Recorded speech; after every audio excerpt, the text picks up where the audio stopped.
প্রতিটা বই কিন্তু এমনভাবে ডিজাইন করা যাতে করে মনে করেন আপনি যদি কোনো টিচারের শরণাপন্ন নাও হন, মানে টিচার মানে তো আপনাকে সে গাইড করবে, আপনাকে শেখাবে। আপনি যদি এরকম কারো শরণাপন্ন নাও হন, তাও আপনি যদি বইটা ফলো করেন ভালোভাবে, সেক্ষেত্রে কিন্তু আপনি পারবেন। আপনি পারতে সক্ষম। কারণ আমাদের বইগুলো এইভাবে ডিজাইন করা।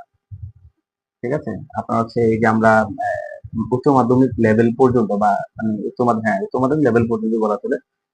এই টাইম পর্যন্ত আমরা দেখা যায় বেশিরভাগ ক্ষেত্রেই যে আহ, আপনার স্যারদের বাসায় যেয়ে পড়ি বা বিভিন্ন জায়গায় যেয়ে পড়ি।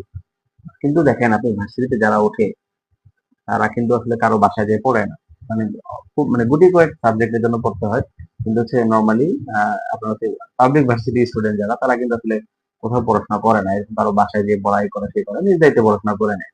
তো আমরা ভার্সিটি লেভেলে যেটা নিজ দায়িত্বে পড়াশোনা করতে পারি, আন্ডার গ্রেড না আপনার উচ্চ মাধ্যমিক লেভেলের নিচে, মানে এইচএসসি পর্যন্ত আমরা কেন পড়তে পারি নিজ দায়িত্বে? আমরা কিন্তু নিজ দায়িত্বে পড়তে পারি, আমাদের জাস্ট মানে সাহসের অভাব, কনফিডেন্সের অভাব, অথবা আমাদের এনভায়রনমেন্ট এমনভাবে ক্রিয়েট করা যাতে করে আমরা আসলে এর বিকল্প ভাবতেই পারি না। তো আমাদের ক্লাসগুলা আমার এই ক্লাসটা দেখেন বা সামনে আমাদের যে ক্লাসগুলো আসবে সেগুলো দেখার ট্রাই করেন। ইনশাল্লাহ আশা করি যে কনফিডেন্সটা অবশ্যই বিল্ড করবে যে আমাদের যে ম্যাথের যে ইয়াগুলো থাকে, মানে অনুশীলনীতে যে ম্যাথ গুলো থাকে, এই ম্যাথ গুলোর যে আপনার যে টাইপ বলি আমরা যেটা, এই টাইপ গুলা কিন্তু আপনার অনুশীলনী আগে যে আলোচনাগুলো দেওয়া থাকে সেই আলোচনার মধ্যেই কিন্তু থাকে।